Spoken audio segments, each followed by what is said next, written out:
Hello everyone, आज हम हिंदी की पाठ्यपुस्तक मल्हार के पाठ 10 परीक्षा को पढ़ने वाले हैं। तो चलिए शुरू करते हैं। जब रियासत देवगढ़ के दीवान सरदार सुजान सिंह बूढ़े हुए तो परमात्मा की याद आई और जाकर महाराज से विनय की कि दीन बंधु दास के श्रीमान की सेवा 40 साल तक की। अब मेरी अवस्था भी ढल गई है और राजकाज संभालने की शक्ति नहीं है,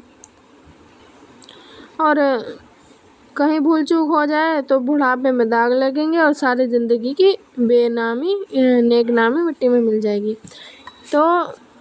तो इसमें देवगढ़ के दीवान सरदार सुजान सिंह कह रहे हैं कि मैंने श्रीमान की जो राजा हैं उनकी 40 साल तक सेवा की है। अब मेरी अवस्था में मैं बूढ़ा हो गया हूँ, मेरी अवस्था ढल गई है और मैं राजकाज संभालने लायक नहीं हूँ। मेरे अंदर इतनी शक्ति नहीं है जो मैं राजकाज संभाल सकूँ।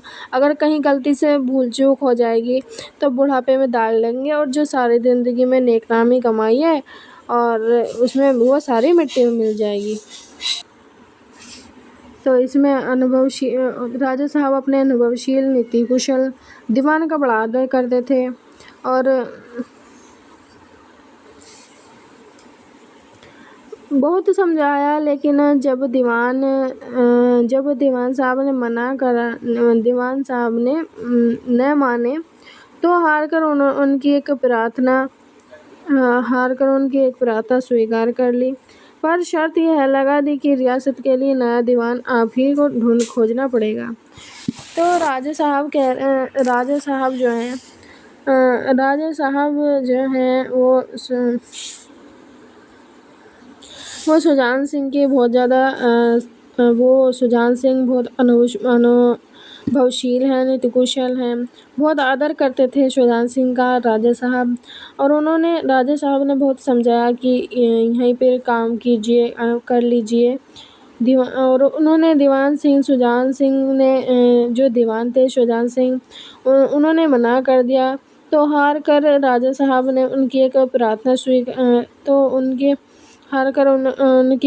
स्वीकार की, पर शर्त यह लगा दी कि तो हार कर राजा साहब ने उनकी एक प्रार्थना स्वीकार कर ली, पर शर्त ये राजा साहब ने ये लगा दी कि रियासत के लिए नया दीवाना आपको ही ढूंढ कर खोजना पड़ेगा, मतलब आपको ही लाना पड़ेगा। तो आप इसमें देख सकते हैं ये सुजान सिंह हैं, ये सुजान सिंह हैं और ये जो राजा हैं, ये दीवान हैं इनके। और अगले पैराग्राफ में क्या है, तो दूसरे दिन के देश के प्रसिद्ध पत्रों में यह विज्ञापन निकाला कि देवगढ़ के लिए एक सुयोग्य दीवान की ज़रूरत है। जो सज्जन अपने आप को इस पद के योग्य समझे वे वर्तमान से सरकार सुजान सिंह की सेवा में उपस्थित हों। तो इसमें दूसरे दिन ही प्रसिद्ध पत्रों में, मतलब न्यूज़पेपर में, तो उसमें देवगढ़ के लिए एक दीवान की ज़रूरत है ऐसा उसमें पत्र में लिखा कि अगर कोई सज्जन इस पद के योग्य है तो वे वर्तमान में सरकार सुजान सिंह की सेवा में उपस्थित हो, मतलब उनके पास आना है। ये ज़रूरी नहीं है कि वो ग्रेजुएट हो या कोई मगर हष्ट-पुष्ट होना आवश्यक है। मंदाग्नि के मरीजों को यहाँ तक कष्ट उठाने की कोई ज़रूरत नहीं। 1 महीने तक उम्मीदवार के रहन-सहन, आचार विचार की देखभाल की जाएगी। विद्या का कम परंतु कर्तव्य का अधिक विचार किया जाएगा। जो महाशय इस परीक्षा में पूरे उतरेंगे वे इस उच्च पद के सुशोभित होंगे। तो इस परीक्षा में क्या था कि इसमें विद्या की ज़्यादा ज़रूरत नहीं थी, परंतु कर्तव्य का अधिक विचार किया जाना, मतलब करता हो वो उम्मीदवार। और आगे क्या दिया गया है इसमें, इस विज्ञापन में सारे मुल्क में तहलका मचा दिया, ऐसा ऊंचा पद किसी और को कैद नहीं है।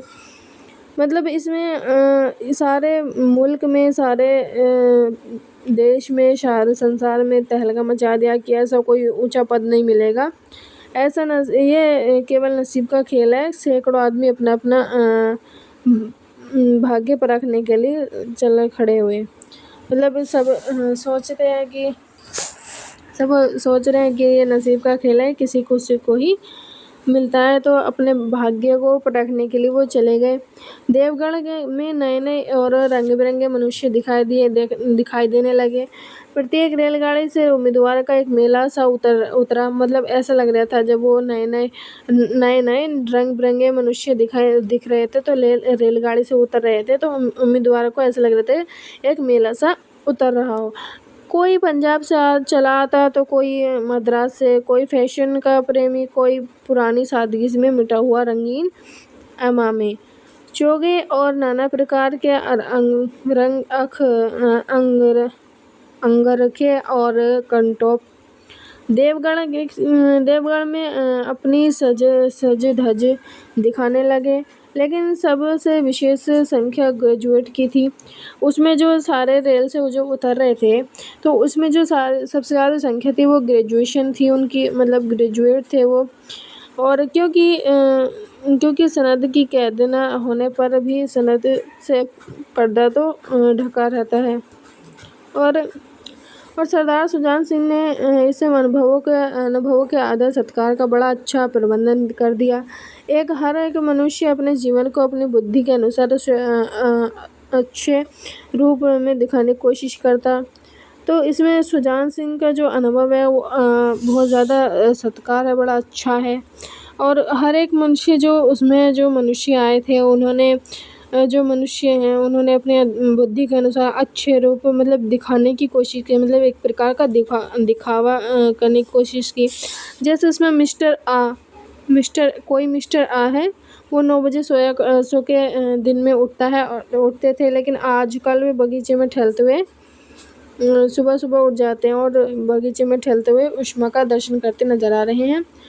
और ऐसे ही मिस्टर दैस और जय से उनके घरों पर नौकरों की नाक में दम था। लेकिन ये सज्जन आजकल आप और जनाब के बगैर नौकरों से बातचीत नहीं करते थे। और मिस्टर ले है उसको किताब से घृणा थी, परंतु आजकल वो बहुत बड़े बड़े ग्रंथ पढ़ने में डूबा हुआ है। मतलब इसमें वो सोच रहे हैं कि वो मतलब घृणा करते थे। और वो आजकल बहुत ज़्यादा ग्रंथ पढ़ रहे हैं। वो सिर्फ दिखावा हो रहा है, ओनली दिखावा हो रहा है कि सोच रहे हैं कि 1 महीने की बात है, तो बस फिर तो बाद में बन ही जाएंगे दीवान। जिससे बात कीजिए वह नम्रता और सदाचार का देवता बना मालूम देता था। मतलब लोग समझते थे कि 1 महीने का झंझट है, किसी तरह काट लें, कहीं कार्य सिद्ध हो गया तो कौन पूछता है।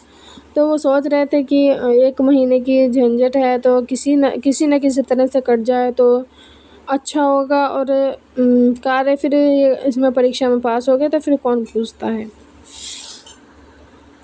तो इसमें आगे दिया हुआ है, लेकिन मनुष्य का वह बूढ़ा जोहरी आड़ में बैठा हुआ देख रहा था। कौन? सुजान सिंह। और वो देख रहा था कि इन बगुलों में हंस कहाँ छिपा है। मतलब सच्चा कौन है, इसमें सच्चाई किसमें छिपी है।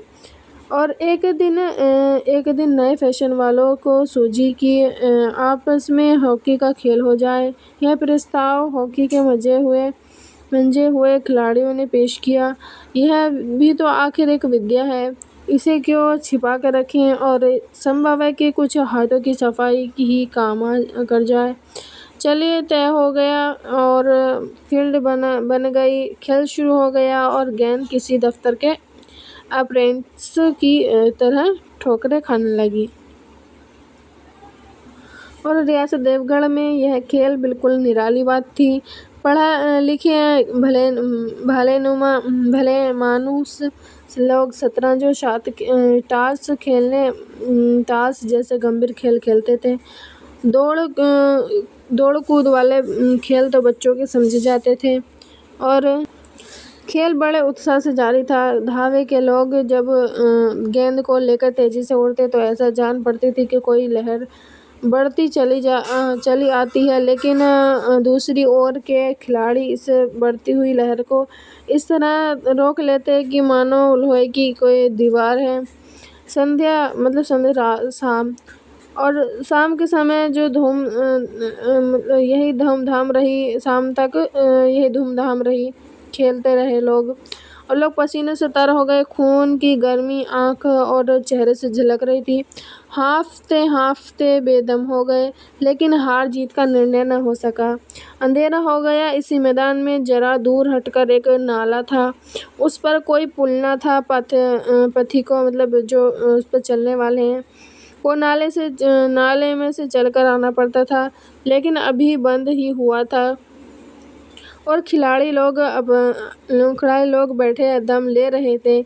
एक किसान अनाज से भरी हुई एक गाड़ी लिए हुए उस नाले में आया और लेकिन कुछ तो नाले में कीचड़ थी और कुछ उसकी चढ़ाई इतनी ऊंची थी कि गाड़ी ऊपर न चढ़ सकती थी। वह कभी बैलों को ललकारता, कभी पहियों को हाथ से ढकेलता, लेकिन बोझ अधिक था और बैल कमजोर। गाड़ी ऊपर को न चढ़ती भी तो कुछ दूर चढ़कर फिर खिसक जाती, नीचे पहुंच जाती। किसान बार बार जोर लगाता, बार बार झुंझलाता और मतलब चिड़चिड़ा हो जाता, बैलों को मारता फिर, लेकिन गाड़ी उभरने का नाम न ले रही थी। बेचारा किसान इधर उधर निराश होकर ताकता, मगर कोई वहाँ सहायक नजर नहीं आता, मतलब कोई हेल्प करने वाला नजर नहीं आता। गाड़ी को अकेला छोड़कर नहीं जा सकता था।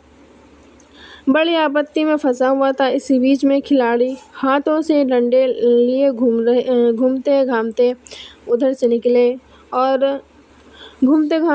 किसान ने उनकी तरफ सहमी हुई आंखों से देखा, परंतु किसी से मदद मांगने का साहस न हुआ। खिलाड़ियों ने भी उसकी ओर देखा, आंखें बंद आंखों से, जिनमें सहानुभूति न थी। उनमें स्वार्थ था, मद था, मगर उदारता और वात्सल्य का नाम नहीं था। लेकिन उसी समय में एक ऐसा मनुष्य था जिसके हृदय में दया थी और साहस था। और आज हॉकी खेलते हुए उसके पैरों में चोट लग गई थी। लंगड़ाता हुआ धीरे धीरे चला आता। अकस्मात उसकी निगाहें गाड़ी पर पड़ी। ठिठक गया। उसने किसान की सूरत से ही देखते ही सब बातें ज्ञात हो गई। डंडा एक किनारे रख दिया, कोट उतार डाला और किसान के पास जाकर बोला, मैं तुम्हारी गाड़ी निकाल दूं? किसान ने देखा कि एक गड्ढे में बदन का लंबा आदमी सामने खड़ा है। झुककर बोला, हुजूर, मैं आपसे कैसे कहूँ? युवक ने कहा,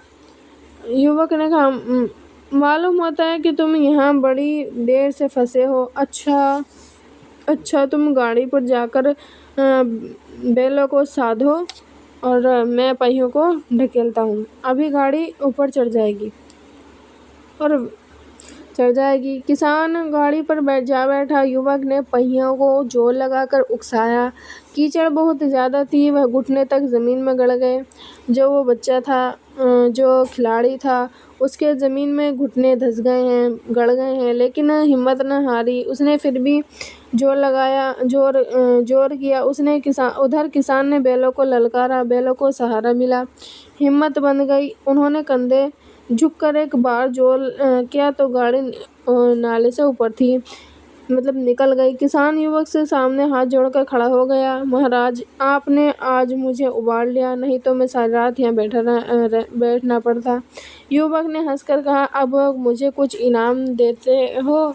किसान ने गंभीर भाव से कहा कि नारायण चाहो तो दीवानी आपको ही मिलेगी। युवक ने किसान की तरफ देखा, गौर से देखा और उसके मन में एक संदेह हुआ, क्या यह सुजान सिंह तो नहीं? आवाज़ मिलती है, चेहरा मुँह का है, मोहरा भी वही है। किसान ने भी उसकी ओर दृष्टि से देखा, शायद उसके दिल में संदेश गया और भाप गया। मुस्कुराकर बोला, गहरे पानी में बैठने से ही मोती मिलता है। और वो कह रहा है, सुजान सिंह उस युवक से कह रहा है कि जब गहरे पानी में ही बैठने से ही मोती मिलता है। जितना मतलब गहराई में जाएंगे उतना अच्छा मोती हमको मिलेगा। इस चित्र में आप देख सकते हैं, ये सुजान सिंह है जो किसान बनकर इसको यहाँ गाड़ी फंस जाती है और यहाँ किसान बनकर आता है और ये खिलाड़ी है, ये इसकी हेल्प करता है तो इसको दीवानी मिल जाती है। आगे पैराग्राफ में क्या होता है तो चलिए देखते हैं। निदान महीना पूरा हुआ, चुनाव का दिन आ गया। उम्मीदवार को लोग प्रातःकाल ही से आप अपनी किस्मतों को फैसला सुनाने के लिए उत्सुक थे। दिन कटना पहाड़ हो गया। प्रत्येक के चेहरे पर आशा थी, आशा और निराशा के रंग आते थे। नहीं मालूम था कि आज किसके नसीब जागेंगे, न जाने किस पर लक्ष्मी की कृपा दृष्टि होगी। संध्या समय राजा साहब का दरबार सजाया गया। शहर के रईस और धनाढ़े लोग, राज्य के कर्मचारी, दरबारी और तथा दीवाने के उम्मीदवारों का समूह,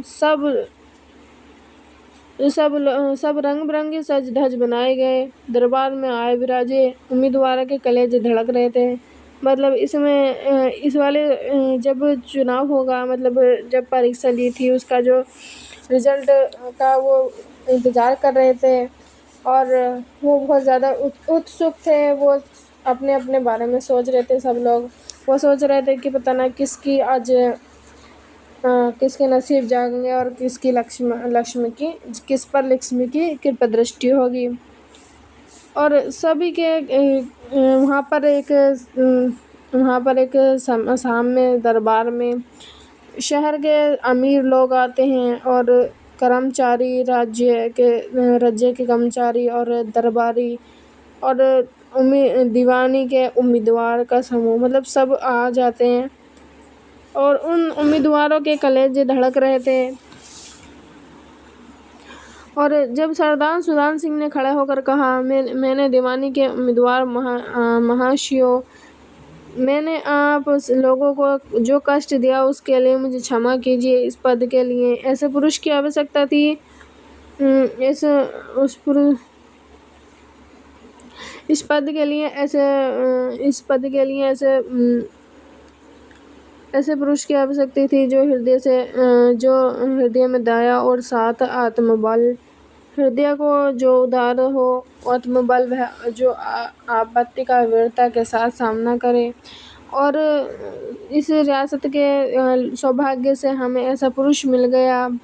ऐसे गुण वाले संसार में कम हैं और जो हैं वे कीर्ति और मन के शिखर पर बैठे हुए हैं और उनकी हमारी पहुंच नहीं। मैं रियासत के पंडित जानकीनाथ शाह को दीवानी पाने पर बधाई देता हूँ। और इसमें जो अच्छे लोग हैं वो घमंडी हैं और ऊंचे शिखर पर बैठे हुए हैं, मतलब वो घमंडी हैं। और कुछ लोग हैं जो दयालु हैं। तो उसमें से एक दयालु पंडित जानकीनाथ शाह है जिनको दीवानी देने पर बधाई मिल रही है। तो अगले पैराग्राफ में क्या होता है तो देखेंगे। और उसमें रियासत के कर्मचारी और रईस जानकीनाथ की तरफ देखा। उम्मीदवार दल की आंखें उठी और मगर उन आंखों में सत्कार था, इन आंखों में ईर्ष्या। मतलब इसमें जो मतलब अमीर लोग थे, अमीर और सब लोग उसे जानकीनाथ की तरफ देख रहे थे और उनकी आंखों में जब आंखें देख रहे थे तो वो सोच रहे थे उसको कैसे मिल गया है। और उनके देखने का जो वो था, वो जो देख रहे थे ऐसी नज़र, मतलब ईर्ष्या की नज़र से देख रहे थे। ईर्ष्या मतलब ईर्ष्या मतलब जो उनको जेलसी हो रही है। और सरदार साहब ने फरमाया, आप लोगों को यह स्वीकार करने में कोई आपत्ति न होगी, जो पुरुष स्वयं जख्मी होकर भी एक गरीब किसान की भरी हुई गाड़ी को दलदल से निकाल कर नाले के ऊपर चढ़ा दे, उसके हृदय में साहस, आत्मबल और उदारता का वास है। ऐसा आदमी गरीबों को कभी न सतावेगा और उसका संकल्प दृढ़ है, और जो उसके चित्त को स्थिर रखेगा वह चाहे धोखा खा जाए परंतु दया और धर्म से कभी न हटेगा। तो इसमें वो बता रहे हैं, सरदार साहब बता रहे हैं, सरदार साहब बता रहे हैं कि इसमें ऐसा व्यक्ति जिसके अंदर वो हो, जिसके हृदय में साहस और आत्मबल हो और उदारता का वास हो, वो गरीबों को कभी नहीं सताएगा, और वो चाहे वो धोखा भी खा जाए तो परंतु दया और धर्म से कभी ना हटेगा। तो ये जो कविता है, ये जो पाठ है जो लिखा गया है, ये जो कहानी है वो प्रेमचंद्र द्वारा लिखी गई है। और चलिए लेखक के परिचय को देख लेते हैं। तो लेखक का परिचय क्या है, इनका जो हिंदी के एक महान लेखक और कथा सम्राट के नाम से प्रसिद्ध प्रेमचंद्र का वास्तविक नाम धनपत राय था। उन्होंने समाज सुधार और राष्ट्रीय भावना से ओतप्रोत कई कहानियाँ और उपन्यास लिखे। उनकी अनेक कहानियाँ जैसे ईदगाह, बड़े भाई साहब, गुल्ली डंडा, दो बैलों की कथा आदि बड़ों और बच्चों के बीच बहुत पढ़ी और सराही गई हैं। इनका जो जन्म हुआ है वो 1880 में हुआ था और इनकी मृत्यु 1936 में हो गई है। तो आई होप आपको ये चैप्टर समझ में आया हो। तो वीडियो को लाइक, चैनल को सब्सक्राइब और कमेंट में ज़रूर बताइएगा कि ये वीडियो कैसी लगी। Thanks for watching.